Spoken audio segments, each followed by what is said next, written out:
Hey guys, Mark with MP Aviation here, bringing you a review of the LIFT Aviation AV-1 KOR Helmet. Todd and Jackson from LIFT Aviation were kind enough to send me a helmet for review, so I want to give a shout out to them. Thank you very much for letting me review the helmet. They also sent me a pair of their Air Boss shoes, which I love, and I'm going to make a video review on that as well, so stay tuned for that. Let's get right into the helmet. Helmet retails for $13.49 on their website. Basically comes in two options. You can buy it without comms, which you can take that one of two ways. I kind of was under the impression that you could use a headset that was basically like an in-ear, like the Clarity Aloft or Halo line of headsets. I'll clarify with LIFT on kind of what their theory is behind selling it without comms.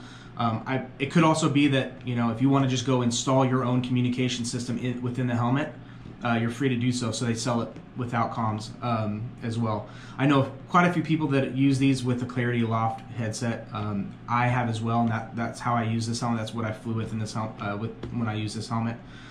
So I have some thoughts on that I'll get to in just a second. I want to kind of talk about the helmet itself and go from there. Obviously, first thing about this helmet is its form factor. It's way different than your typical HGU style helmet or from Bonehead or the other helmet manufacturers out there, Gallet. Very different design, right? Looks more like a snowboard helmet kind of than it does an aviation flight helmet. It's kind of a breath of fresh air. I actually, for one, like the form factor. I really like the look of the helmet. If you're looking for a more traditional style helmet, it may not be the look for you, but overall I think the look is really good. I think they did a really good job with the design of the helmet. It's a fiberglass composite exterior with a material called Koroyd underneath. It's basically a honeycomb second layer of protection underneath the helmet, and that goes in between the liner. So really good impact resistance. Obviously, it's one of the only helmets, if not the only aviation helmet I've seen that has actually been impact tested. There's no aviation certification for safety like there is like DOT or you know, other areas of manufacturing where you would actually certify testing on a helmet, but they did actually do impact testing. LIFT Aviation is part of EBS Sports, which is a big sports organization that makes safety gear. They make safety gear for construction, for motorsports, you know, like motocross, snowboarding, which is probably where you know, a little bit of the flavoring has come from for this helmet. So they know safety. They know safety, and this helmet went through their same impact testing that their other safety equipment goes through. So that's actually really cool because none of the other helmets you can find any info on. Even you know, even the Gentex HGU line, you know, it meets mil spec, but nobody knows what that means. So there's no real way to quantify it. But you can check the certification standards on the LIFT website to see what certification testing they did and what it met. You know, that being said, there's no sanctioning body that specifies a minimum safety level in aviation. So any helmet that you buy, it's you know, there's going to be an added level of safety there. Some will be safer than others based on just the design of the helmet. From the layman standpoint, it looks like this helmet would be really, really safe, you know, and protect your head, having those, you know, essentially 3 layers of protection, 2 real impact layers of protection, and then having the comfort liner being really plush and having some impact resistance there as well. Some helmets, I own a Bonehead Pilot X, and the padding is so thin that, you know, you don't really get a whole lot of impact protection from the padding itself, at least in my opinion. I could be wrong on that, but it looks like this helmet would protect you really well. You can obviously see that this helmet does not use the standard HGU bungee style of visor. They went with their own visor, what they call the pure optics visor. I've done several flights with this helmet in the pits and the extra, and using the visor, and the visor is really nice, really high quality visor.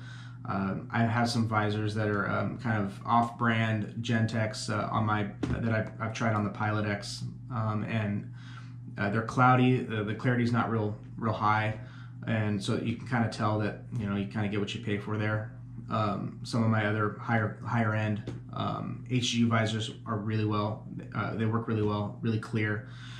This visor, extremely clear, a lot of great clarity, and great eye protection and tint. So really happy with the visors. Comes with a standard tinted visor as their kind of their base, and then you can order a bunch of different colors and styles that they have on their website, so you can kind of see that there. About the only thing that they take from the HGU line is the helmet stops, or I'm sorry, the visor stops on the top. That's kind of a throwback to the HGU line. The visor stays down really well. I was a little worried at first that it might come up just because the way the strap kind of keeps tension on. I was worried about it kind of flinging up, but it didn't do that at all. It stayed put really nicely throughout all my flights. They're error-free as far as the helmet was concerned. So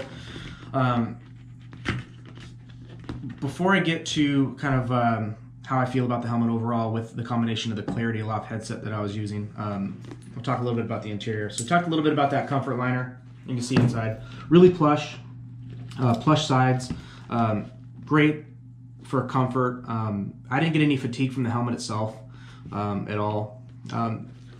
The chin strap is what they call a fid lock. So it's basically a magnetic locking clasp. Works really well. You can do it one hand, both on and off. I thought that was really slick. Probably one of my favorite features of the helmet itself was this chin strap. So as I said, $13.49 for the helmet itself, and then you can order it by itself, or you can order it with comms installed, and they use a company called flighthelmets.com to do their installations, which is a very reputable helmet installer, comms installer. Using this helmet with the Clarity Aloft Pro Plus. So I already had that headset. I know several people that fly with this helmet using that headset. It's certainly an option to do. It's a nice solution if you don't want to spend the money to install comms in this helmet. You're looking at probably close to $3,000 for either the Zulu H mod from Lightspeed. FlightHelmets.com does also use the Bose A20. They basically take it apart and install it in a helmet. And then you can also use the Headsets Inc. A&R line, which is what I have in my Bonehead, which is fine. So those will all vary on price, but you're talking, $2,500, $3,000 and beyond, depending on what you choose. So it's definitely an investment, but obviously it's an investment in safety. If you're buying a helmet, you're probably flying something that would, be beneficial to you to wear a helmet if you were to have an accident.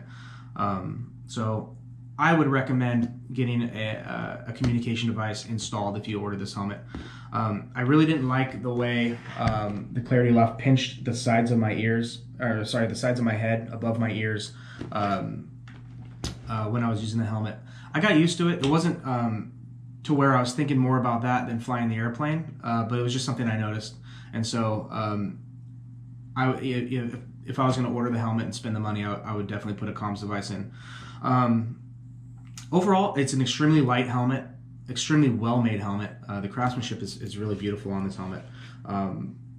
You can tell that they put a lot of thought into it, obviously into the design, and then their roots being safety. They built their safety, or they use their safety knowledge to build this helmet. So you can kind of tell that when you look at the helmet.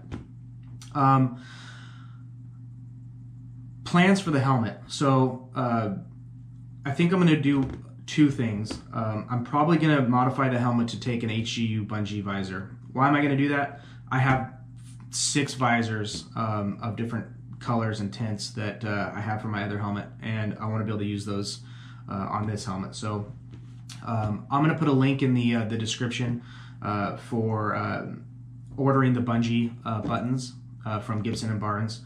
So if you did have this helmet and you want to do that mod, I will make a video after I do the mod and show you, and then you can order the parts. It's about $10 with shipping, not too bad. The second thing I'm going to do is I think I'm probably going to install comms myself. I'm probably going to order a Headsets Inc.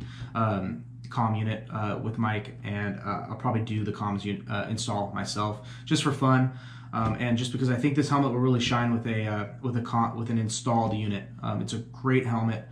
Really light, really comfortable. The form factor is great. It's not too bulky in the cockpit in both the Pitts S2C and the Extra 300, both front and rear seats. So I was really impressed with that. I thought it kind of looks initially bulky, but it's really not. It's just it's about what an HGU would be, or even less. So I think having comms installed in the helmet will be really good. Any questions, you can message me on my YouTube channel. Check out liftaviation.com for shoes, helmets, gloves. They make line service equipment, so like knee pads and elbow pads and work gloves and things like that. They make knee boards, all kinds of cool stuff at liftaviation.com. So check them out, and I will be back with a review on the shoes.